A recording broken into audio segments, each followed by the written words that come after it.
All right, folks. Well, again, welcome to the next installment of the Maximum Performance webinar series here at Maximum Acceleration, the professionals coaching company. We started this series back in October of 2012 with the vision of bringing together a community of folks in the mortgage and real estate industry that were dedicated to perfecting and refining their skills at communications, business development, organization growth, anything that would be in the way of accelerating your growth. And so we've enjoyed the interaction with the audience, the participation that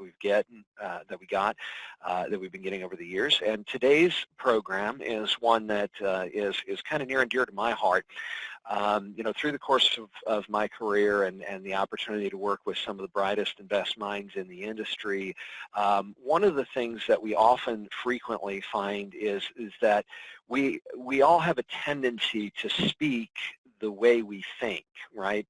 And so as a result of that we may be missing the mark in many cases when it comes to how we communicate with others, because we have the tendency to make the assumption that everybody else thinks, reacts, and responds the way that we do. So a lot of what we do with our coaching clients, a lot of what we do in helping them improve their business development, sales capture and conversion, operational efficiency, and team building skills are an integral component of really understanding some of the innate behavior patterns that are likely to surface in the work in which we do on a daily basis. And that's where today's program is really designed to help you empower your skills. So we're going to talk about the 4 pillars of personality. We're going to talk about how they interact with some of the innate behavior patterns, how people tend to respond, react, and think, and what they do.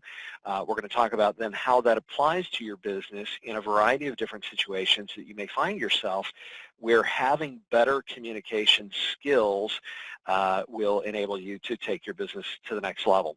I mean, I guess to start the conversation going down the right path, we think about, sometimes the maze of business, right? The where we are and where we want to go, right? More often than not, as we've built our careers, a lot of us find ourselves, myself included, kind of going down this path of fake it till we make it, trial and error style of learning, kind of like we were in one of those big hedge mazes, right? We have this fuzzy vision of where we want to go. We get to a junction, we make a decision, do we want to go left or right? We hope, we eventually through time, trial and error, make enough of the right decisions and remember enough of the wrong decisions that we don't repeat them, that we're able to get where we want to go. But if you think about if we had a better pattern, if we had a map to follow, if we had that higher altitude view with some perspective on where and how to get through the maze, would we be able to accomplish what we want to accomplish in the growth of our business faster with that external perspective? And when it really comes to interpersonal communications and the methods of how we communicate with people, what we're really looking at is things that are based on long-standing patterns of behavior that are embedded habits that it sometimes can feel like they're more, genetic in nature. And so one of the things that we've had the opportunity to learn is going back to a model called DISC. And many of you have heard this model before. The 4 letters of the DISC acronym stand for the 4 different pillars of personality that we all have some level of innately. And the reality is these all are, every one of us has some layer of each of these 4 pillars of personality, right? And the balance and blend of how strong of these basic innate behavior patterns exhibit themselves kind of predispose or predetermine how we're likely to act, think, or react, as well as how everybody around us is likely to act, think, or react to the environment around them. And the 4 pillars are D, I, S, and C.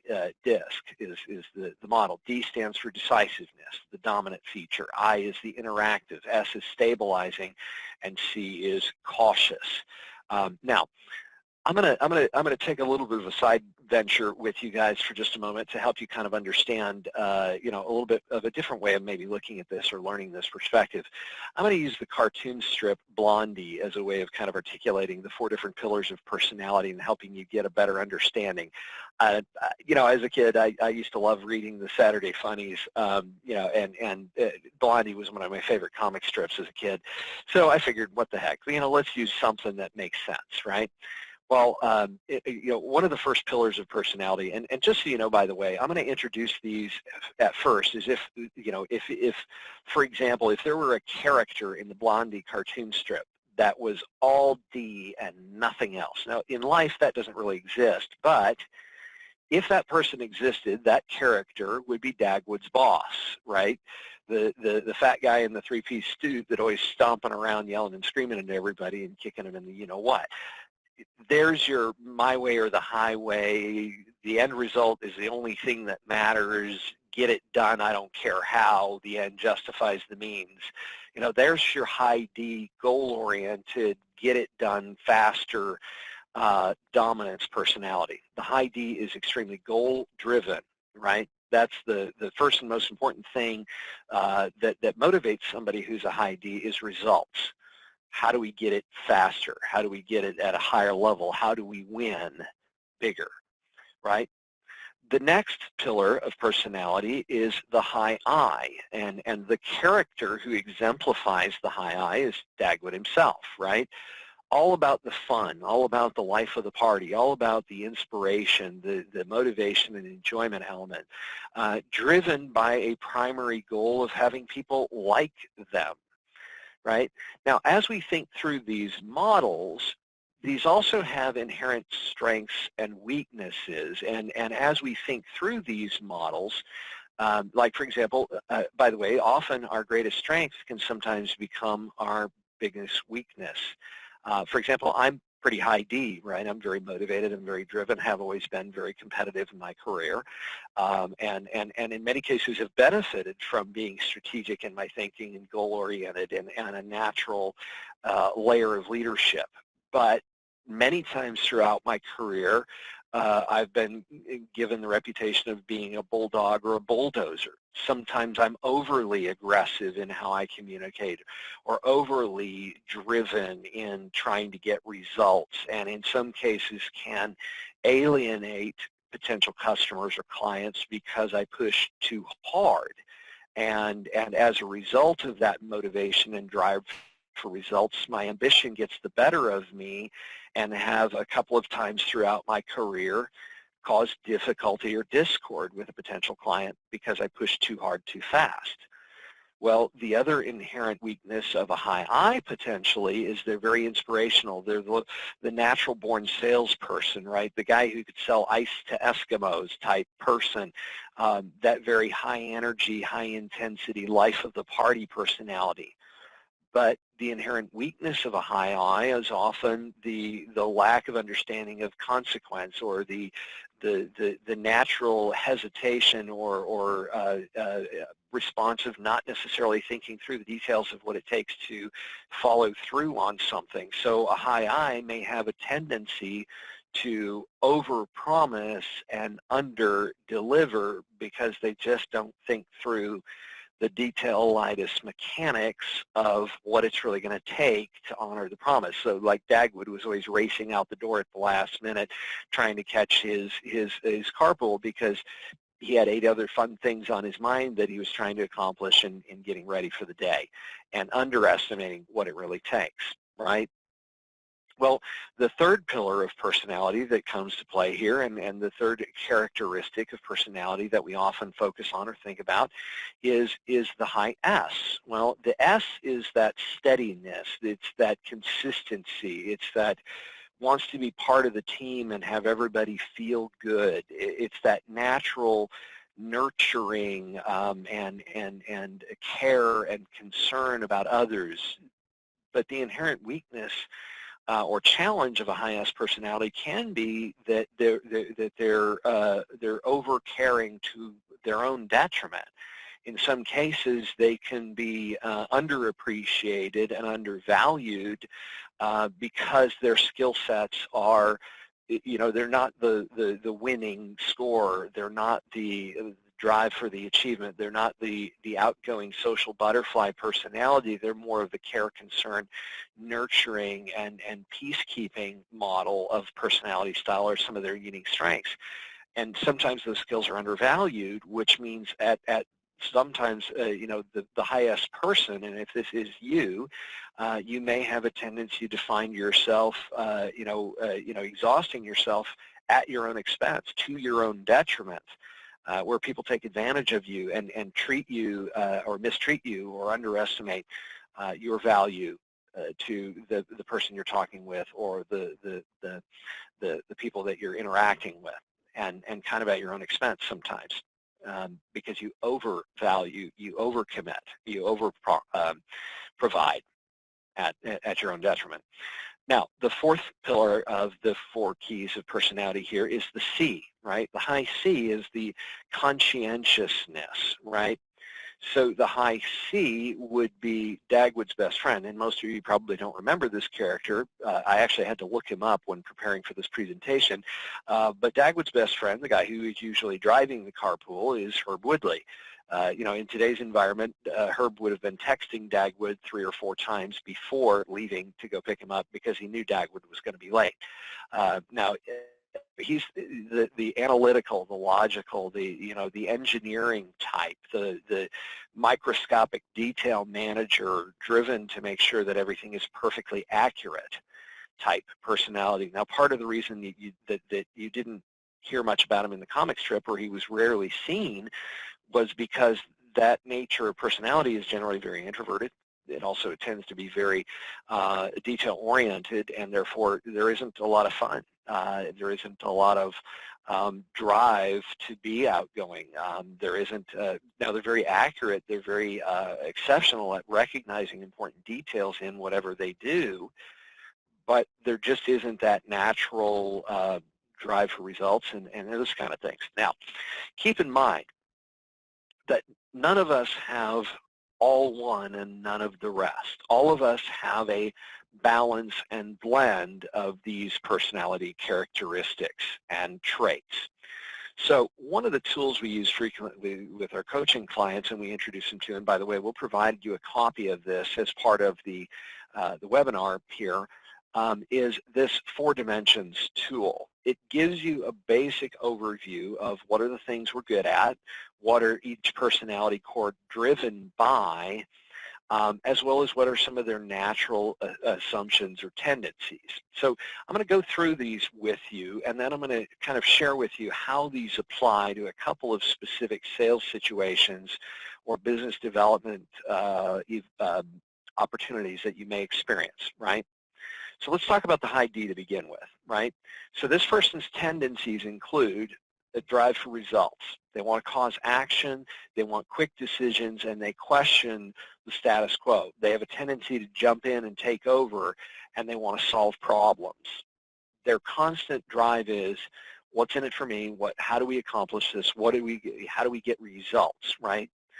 They typically need others to balance, however, because they may have a tendency to dive right in, particularly when combined with a high D with a high I. Those are your people who tend to be your natural-born salespeople. Those are the people who tend to find themselves on the business development and advertising side of the mortgage and real estate business, right? Now, again, I mentioned the inherent weaknesses. I mean, these are your high DIs are the people who tend to fly at 30,000 feet and necessarily not think about the runway level details. For example, a lot of very successful realtors have a tendency to be the high D, high I personality style. So, like, for example, as an originator, one of the things that we can do to balance and help support that realtor business development partner, not for lack of desire, but for lack of general personality awareness, most realtors really don't think about the detailed mechanics and step-by-step process a loan or a customer has to go through to complete a loan transaction. And the fact that out of the 8 to 15 major milestones that have to be achieved to reach closing, that some of those are interdependent on the other. Like, for example, the appraiser has to finish his inspection, submit it to the appraisal management company, have the AMC's audit reviewed, and then submit it back to the lender before it could be submitted to the underwriter.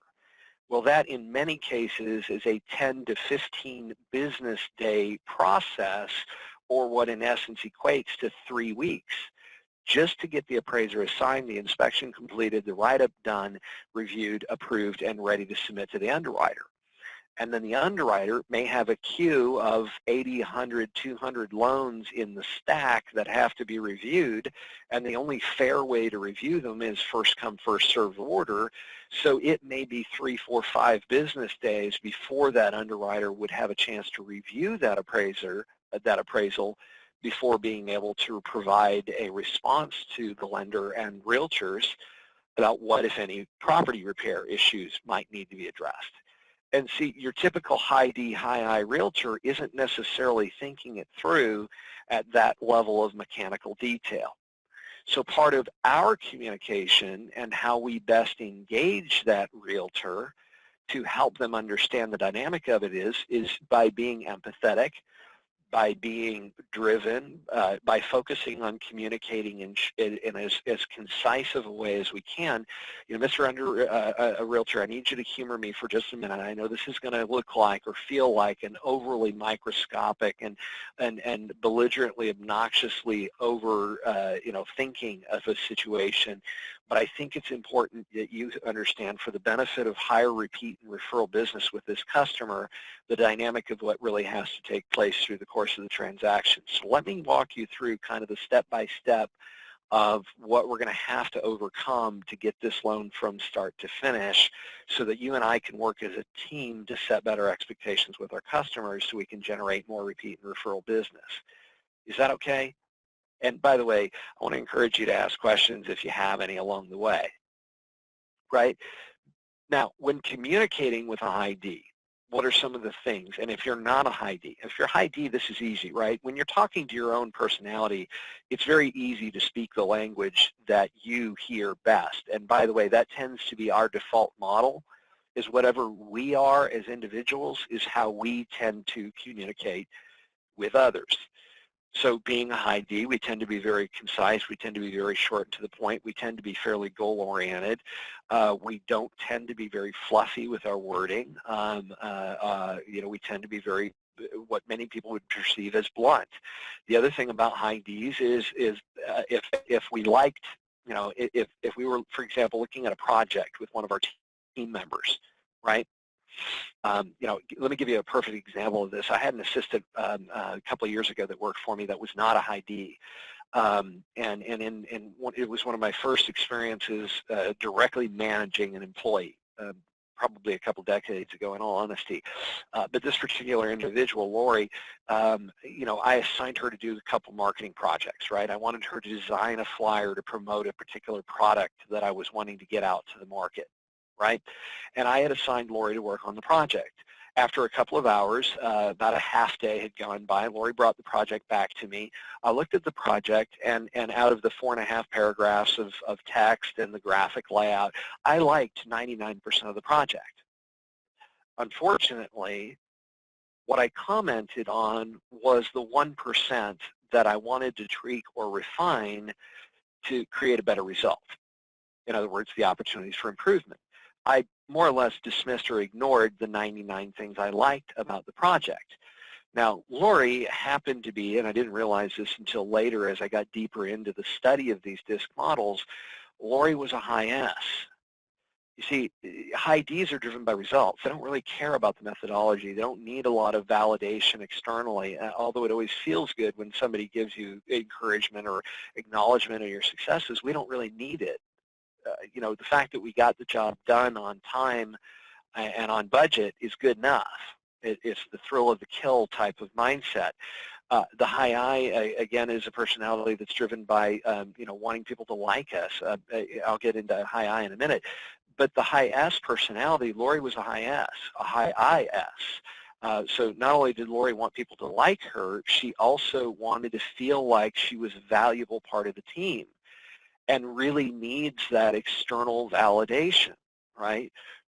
She thrives on that acknowledgement of the what we did like. So because I and Lori were so different from an innate personality style, that relationship did not work out very well from a business working relationship, because it wasn't until years later in my study that I realized how uniquely different Lori was and what her needs were and what she was driven or motivated by, and how distinctly different that was from my personality. You see, I wasn't speaking her language as a high S, because you see, high S's, their tendencies is they want consistency, they want routine, they don't they like structure, and they like a more methodical process, they like repetition and reinforcement. They're very loyal and committed to a fault, maybe even at their own expense sometimes. They're very good listeners. They're very good at nurturing and calming tense environments. They have an innate fear of conflict or hesitancy to want to create conflict. So they tend to be the peacekeepers, right? They need others, though, to challenge them to strive for perfection. They need a lot of positive reinforcement and encouragement, however, right? They want to be part of a winning team, right? The question they ask about their environment is, how do we create consistency? How do we serve the needs of others on the team or at the customer level, right? So to increase personal productivity and team results, we need to challenge them to think about stepping out of their comfort zone and encouraging them to apply creative thought and to want to strive for higher levels of efficiency and productivity. But we need to do so in a positive and encouraging way, as opposed to you know, how the typical person would think based on goal-oriented. All right, so I'm going to jump back to the high I for just a minute, okay? The high I often finds itself paired with a high S, particularly with somebody that finds themselves in an administrative or support role, right? Because they're driven by two primary things. The high I is the social butterfly. The high I is, remember, Dagwood. They want people to like them is their primary driver desire. There's an innate hesitancy to want to offend someone, right? So this person's in tendencies, they're really good at outgoing. They don't know a single stranger. They're very good at being articulate. They don't necessarily have to think about scripting. They typically will naturally respond in ways that are very encouraging and positive and provide great value. They make good salespeople and good customer service people for that respect. But they're great at entertaining people and those kind of things. Again, this person is driven by and desires an environment that creates social engagement and cooperation voluntarily. They try and inspire people to follow their lead, and they're very social and outgoing. They like the interpersonal connections. They want to have tons of friends, right?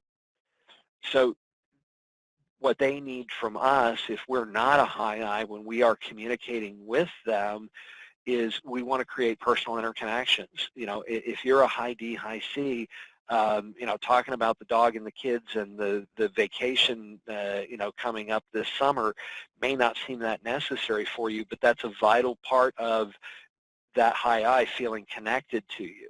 They need that interpersonal rapport to feel comfortable working with you if you're not that high I.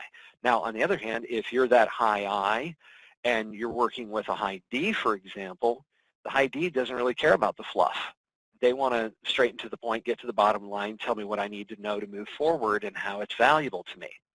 Or when working with the high S or the high S, the high I, the high S is probably not going to tell you that they think like you're kind of a little disconnected and disorganized. They may not necessarily say that because they don't want to risk offending you, but they don't necessarily need as much interpersonal connection as you. What they do need is to understand how it benefits them, their family, and the people they care about. Because they're always, the high S is typically going to put the needs of everyone else around them ahead of themselves. And so as a high I, you want to encourage that, and you want to be focused on how to nurture that connection and what's in it for the people that high S cares about, right? So where a high I can also benefit is recognize what your inherent weaknesses are and be honest about them, right? Know that you're not great at managing details, and so work to build resources, tools, system, or staff around you that insulate or eliminate some of your inherent deficiencies when it comes to catching important details. Because the high I has a tendency to paint with broad strokes, that has a tendency to fly at 30,000 feet and never really think about the runway level micromechanics of a situation, because those are what the high I is driven by, right? Now, the last group that we really haven't talked about is the high C, okay? The high C is driven by accuracy. They're driven by perfection. They're driven by attention to details. They are the person that's going to ask what may feel like, especially if you're a high D, high I, low C, like an exhaustive amount of over micro details, microscopic focus, right? They tend to be very matter of fact, especially if paired with a high D and low I or S. They tend to be driven by accuracy. Now, by the way, one of the other unique personality styles that we often see that are very successful originators or realtors are the high D, high C, low I or S, which is what's called a creative profile. By the way, in the DISC model, there are 16 classic profiles that typically map or mirror. We don't really have time to go into all of that today. But of those 16 classic profiles, this high D, high C, you know, if you looked at it on a chart, it looks kind of like a W or a U, square-shaped, like a water glass type shaping on the charting, and that charting, you know, is they're very driven, but they're also very attentive to detail. So the high D, high Cs, those of you that are on the call that might be this personality, how often do you find yourself arguing and getting mad at yourself, like you have this Jekyll and Hyde thing going on in your head of, you know, you spend an hour and a half working on an article for a magazine or a publication or a marketing piece, and you flipped it around 3 different times trying to get it absolutely perfect, but then you get mad at yourself because you spent too much time doing it instead of just getting it done. And you have this internal war with yourself because the desire for results and the desire for perfection are sometimes in conflict. So how you reconcile that is beginning to recognize, and how you as an individual mortgage or real estate professional can refine or improve your skill in this area, is let them ask lots of questions. Give them the level of detail. You know, so how you recognize who you're talking to. Now, think about how this works when you're thinking about communication, right? One is to begin to think about how do they communicate with you, right? More than likely, for example, if you're in a sales situation, like let's say you have a new buyer that you're, as a mortgage originator, that you're talking to for the first time, and you're trying to get through the initial steps of gathering the information necessary to do a pre-qualification for them. And the first thing you see from them is an email that is scroll after scroll after scroll after scroll to get through all their questions. They've given you 9 paragraphs of questions about loan structure, product option, time frame, anything and everything that's a microscopic facet of the possible transaction they're considering. And when you get on the phone with them, they ask for, and maybe one of the first things they say to you is, I'm very analytical. I need to understand things. And maybe they don't even say that, but you can tell very quickly because they're asking fairly detail-oriented questions. They're weighing things, and they're asking for an overwhelming amount of data to support what you're proposing and why. And they may ask you the same question 6 different ways because they're seeking that that very detailed understanding. Because what happens with a high C is they don't necessarily get or even care about why until they understand the more microscopic level of how and what.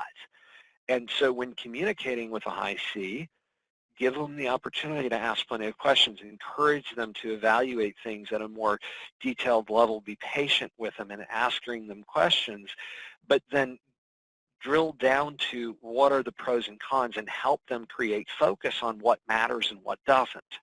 So you can help them be guided to a more efficient result by satisfying their need, detailed understanding, but doing so in a way of evaluating what details matter and which ones don't, so that they can progress forward more efficiently, right?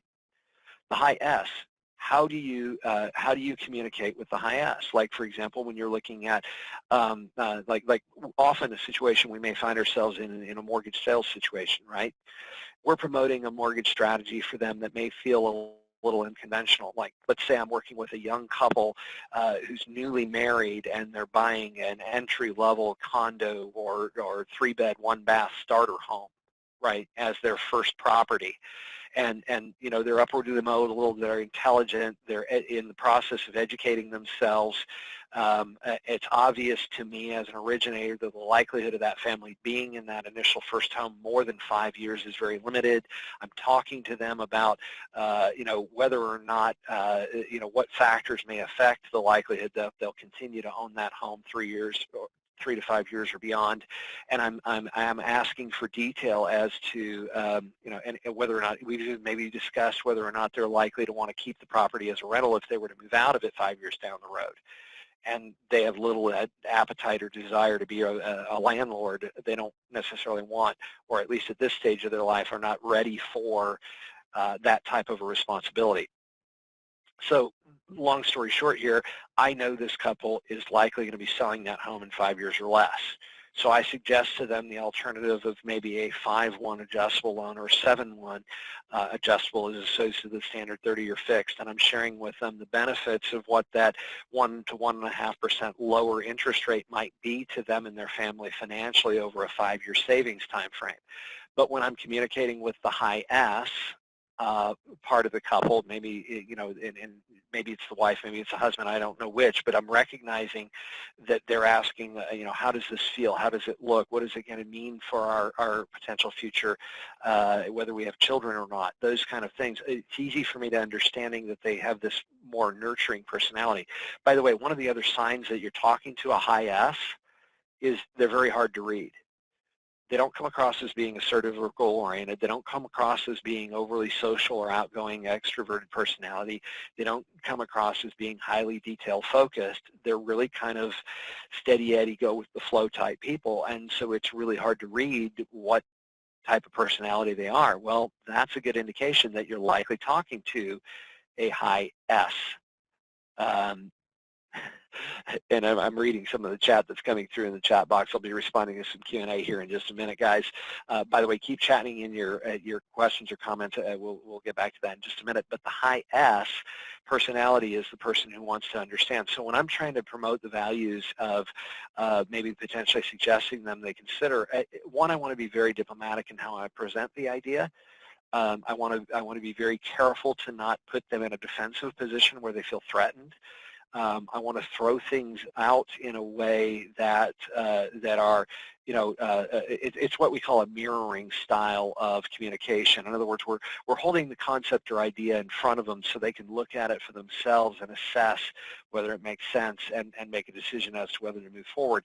So I might present it in a way that feels like, you know, well, you know, Mr. and Mrs. Jones, this may or may not be the right suggestion for you, but I would encourage you to maybe potentially consider it because it could mean a tremendous amount of savings for you and your family. It could mean that you could build a nest egg for, you know, children's future college fund or retirement much faster if you were to take advantage of the discounted rate you would get from a, you know, a 7-1 fixed versus a 30-year fixed loan.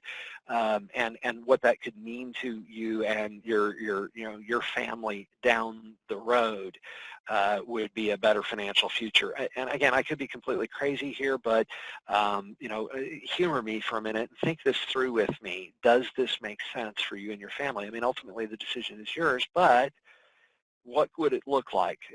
Let's think this through. Okay.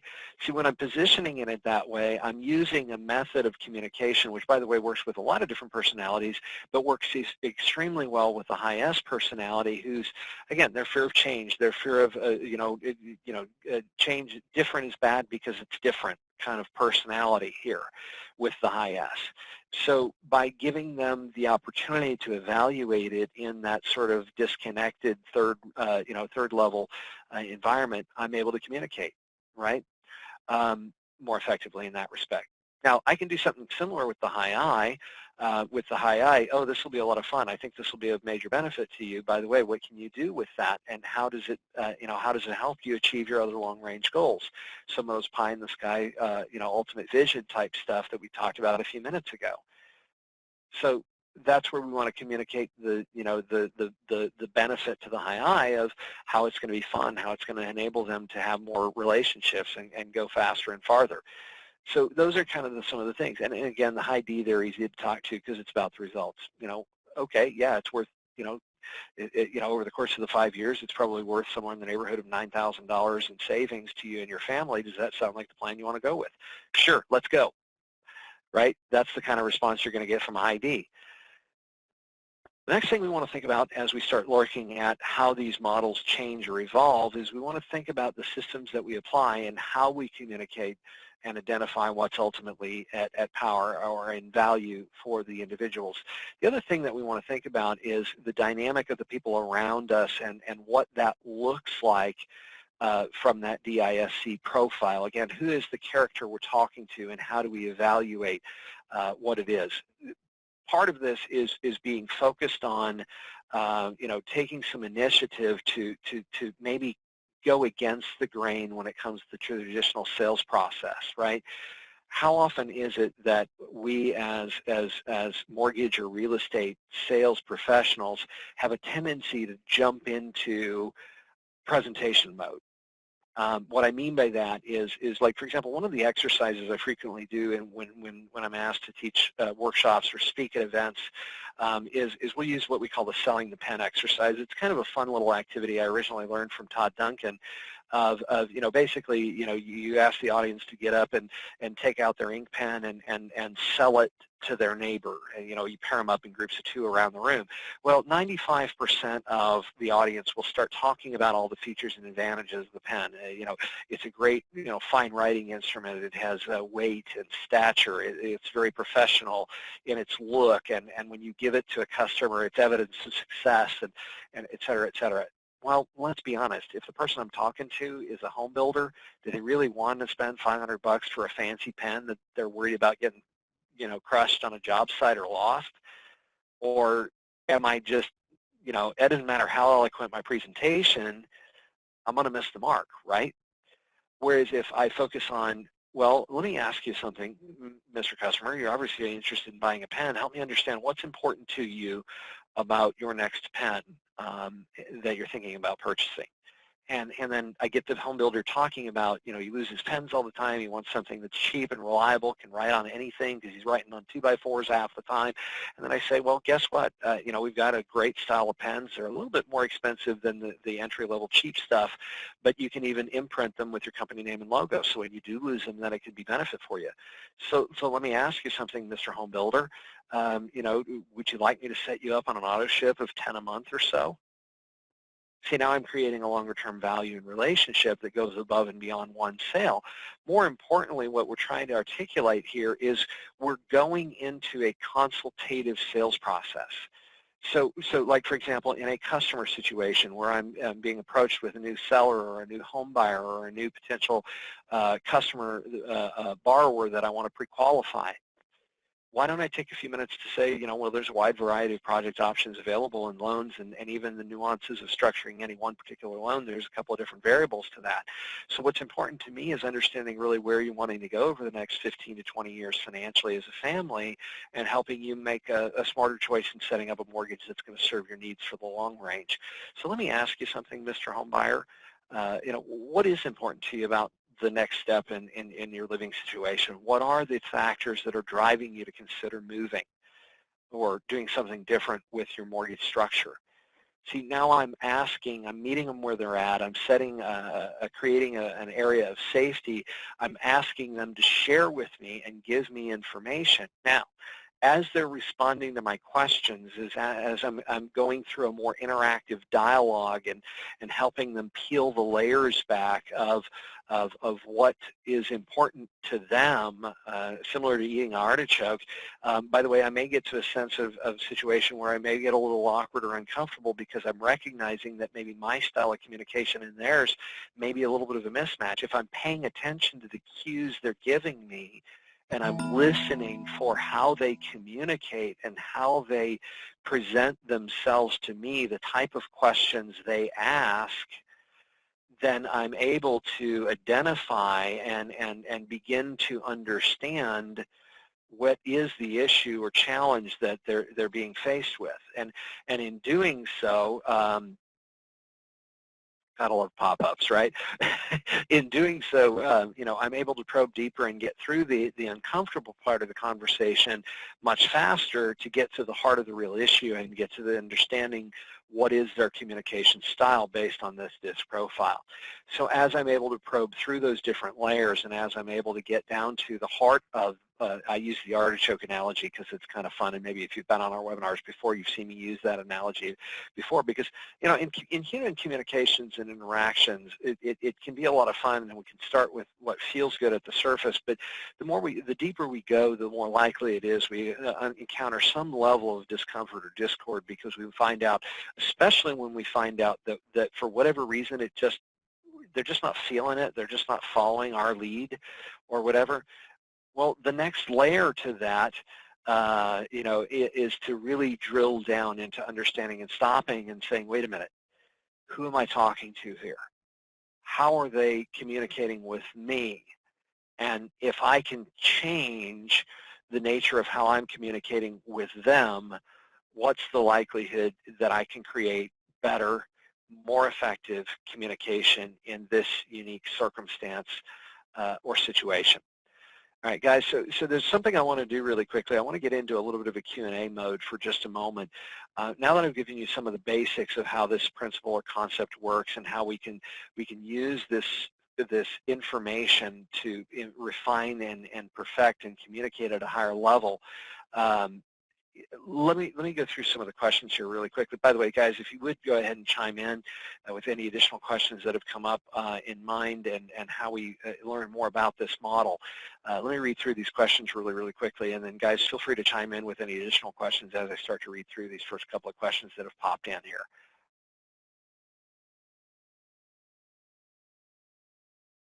Okay, you guys, there's some great Q&A that have come through and some great comments from a very knowledgeable gentleman who I've had the opportunity to get to meet here.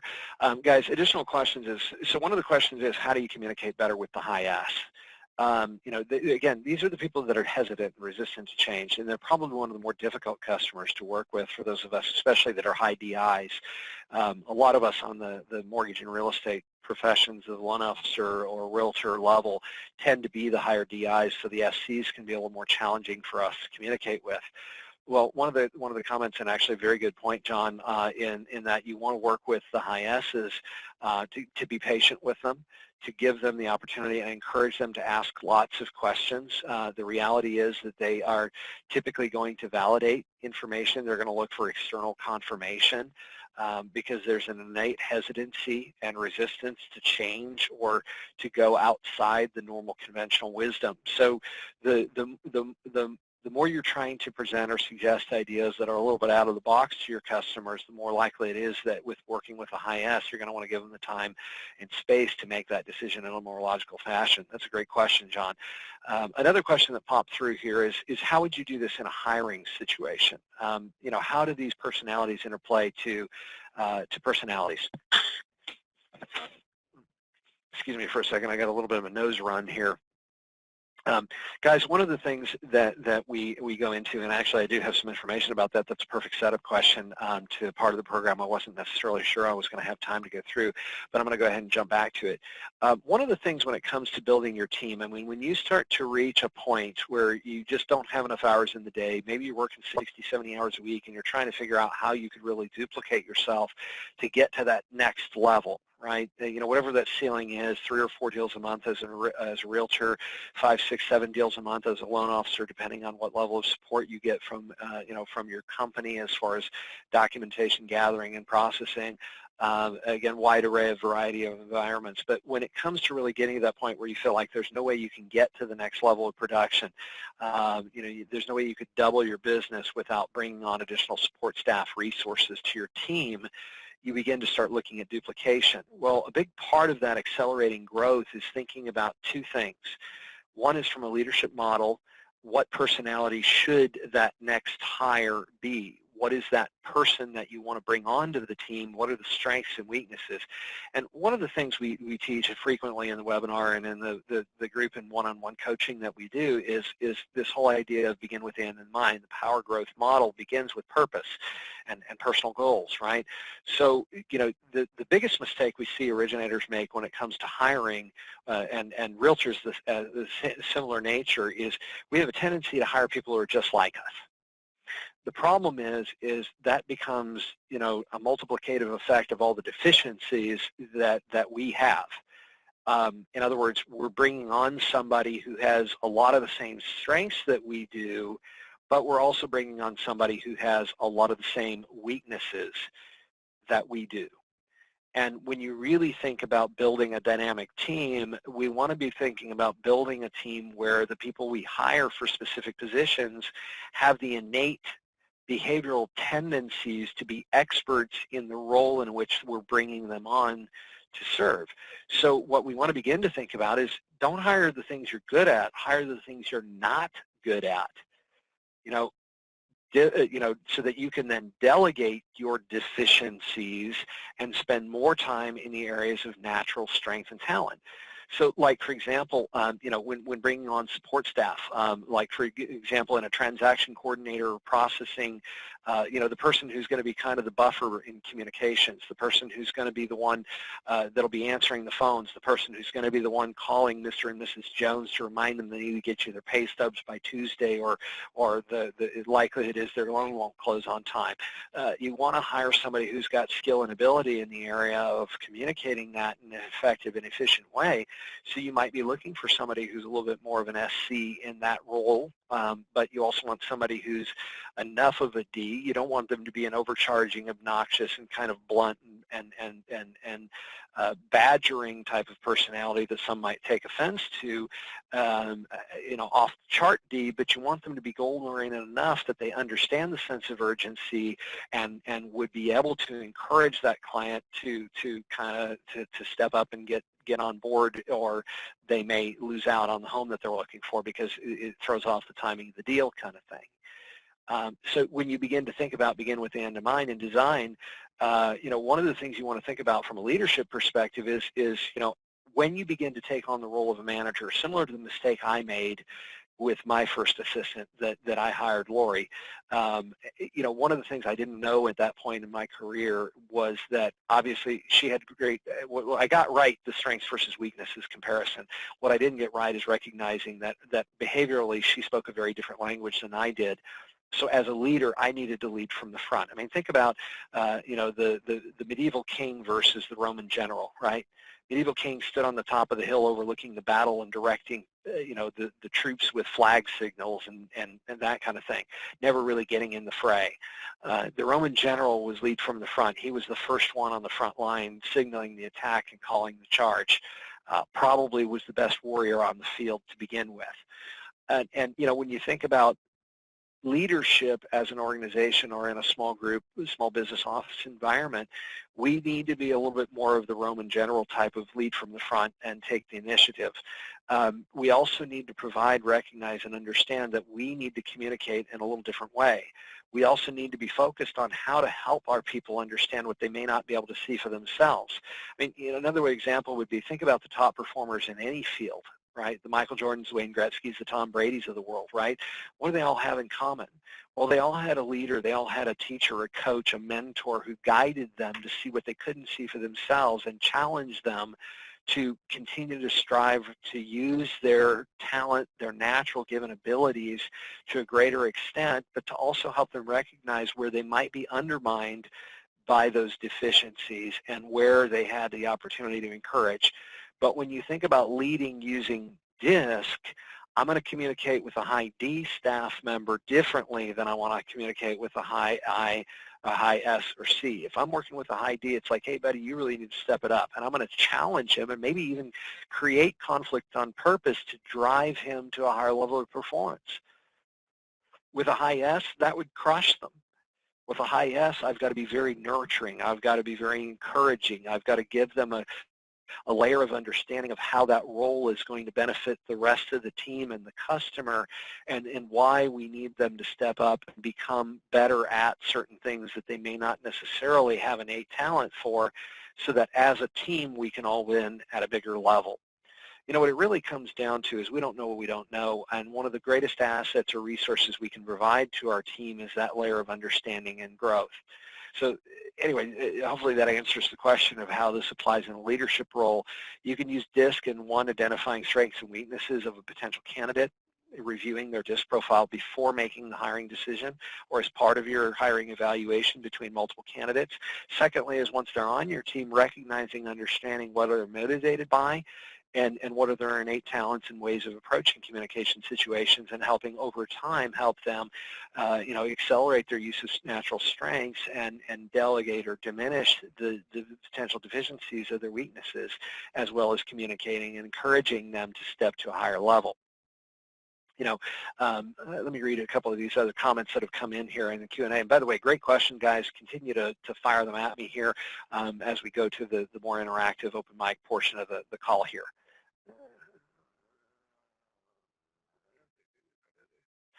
Very, very good comment. John comments in, my old saying, I'm smart enough to know I'm not smart enough. Hire those that are always better than you in many ways, so everyone can learn from one another. It creates a better overall, stronger team. The other thing is understand that as the majority of you on this call, the majority of you that are driven, goal-oriented, successful mortgage and real estate professionals are striving to be more successful. We tend to be high DI personalities, and as a result, we can come across as being very blunt, or even in some cases offensive to the support team that we want to work with as a team, and understand that just expecting them to think the way we do is counterproductive to what we're trying to accomplish as a team. That we need to recognize and check our own selves in how we are communicating. Are we giving enough encouragement? Just like that situation I explained with Lori and the disconnect there. I wasn't mad at her, but to her it was like I had literally chastised her and given her a reprimand because I failed to acknowledge the 99 things that I liked about the project that she had done up to that point.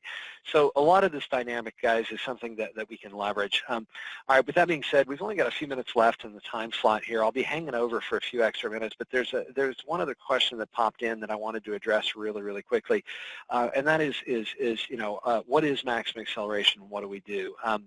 For those of you who this is your first time on the call, here's kind of what we provide. We're a business development and training company. We offer 3 different levels of service. We have a library of home study course materials available anywhere from up towards $500 or less, kind of a one and done, get it started, do it yourself level of training and curriculum that's available on our website. We also offer group or on-site training and coaching programs that we do on a custom tailored type basis. We do have a base curriculum we can use for that. You can, again, check out more information on the website about those programs. But really 80% of what we do is one-on-one personal coaching of top realtors, originators, communicators, people are really committed to taking their business to the next level. And one of you just asked the question, well, what does that look like? How does that all work? I don't have time to go into that in this format. We've actually found over the years is the best way to understand the true value of coaching is experience it. So what we'd like to provide you the opportunity to participate in is what we call our strategy session. It's a no-cost, no-obligation coaching session. You will walk away with a real action plan to solve one of your bigger challenges or obstacles to growth. It is a one-on-one session with one of our expert coaches. And like I said, there's no cost or obligation. It's just something that we feel is the best way to help you truly understand the value of coaching and what it could do for you. So if you're interested in taking advantage of one of those opportunities, go ahead and post it in the Q&A right now. Just go ahead and give my team the best phone number and email address to contact you for scheduling. We only have a limited number of these available every week because it's based on coaching schedule availability. So like I said, make it easy for us to go ahead and coordinate scheduling for our sales team to get a hold of you and set up that call. Give us your best phone number and email address to communicate. Or if you guys are watching this on video, go ahead and hop on the mxcoach.com/strategy website. There's a little e-form you can fill out that'll give us the information we need to contact you to coordinate scheduling one of those strategy sessions. Beyond that, the last thing I want to leave you guys with just before we hop off, you guys have invested an hour of your time in today's program. I want you to walk away with something tangible in that hour. In 1993, Brigham Young University did a research study on what it took to put ideas in action, and they came up with basically 4 things that you needed to do to guarantee a 95% or better chance of follow-through and implementation. So here's a quick exercise that's based on that study. 1, what's your goal? What are you going to do with the ideas that you've heard? I mean, knowledge is only powerful if it's implemented. So what action are you going to take with what you've learned today? So what was the one idea you want to implement first? And by the way, I encourage you guys to do this exercise before you jump on that next phone call, before you return that next email. Go through this little 4-step exercise. 30 seconds or less is usually all it takes. 1, what's the first thing you want to implement? 2, what action do you need to take to make sure that idea gets implemented? 3, set some deadlines. By when will you have that action completed, or those action steps completed? And 4, who are you going to ask to hold you accountable? Again, it goes back to that Brigham Young University study. If you do these 4 things, you set a goal, you create an action plan to achieve the goal, you put deadlines on your action plans, and you share that plan with someone and ask them to hold you accountable, you have a 95% chance of follow through. So if there's anything myself or the rest of the team here at Maximum Acceleration can do to help you in that respect, if you don't have that accountability partner, feel free to give us a call or take advantage of one of the strategy sessions. We'll be happy to offer that, and we can go from there. Otherwise, I want to continue to encourage you guys to write in your questions. By the way, one of the things you may also want to chime in on, we'd love to get your feedback on future topics for the webinar series. What would you like us to help you learn about? And by the way, we frequently bring on guest speakers who are experts in areas of subject matter that maybe our internal team is not incredibly strong with. But there's very little in the array of things that are needed to be done to improve or increase performance that we don't have resource or materials for from true field matter experts. That's one of the reasons we have such an exhaustive library of content that we've accumulated over the years that we provide to our clients. So with that being said, guys, I'm going to leave the platform open for just a few more minutes. I'm going to go ahead and turn off the recording at this point. But any other questions, we're going to leave the platform open for just a few more minutes. I'm going to be hanging around for just a few more minutes, but I'm going to hop off the webcam at this point. Otherwise, guys, we wish you all the greatest success, and we hope to see you on a future webinar. Make it a great week, everybody.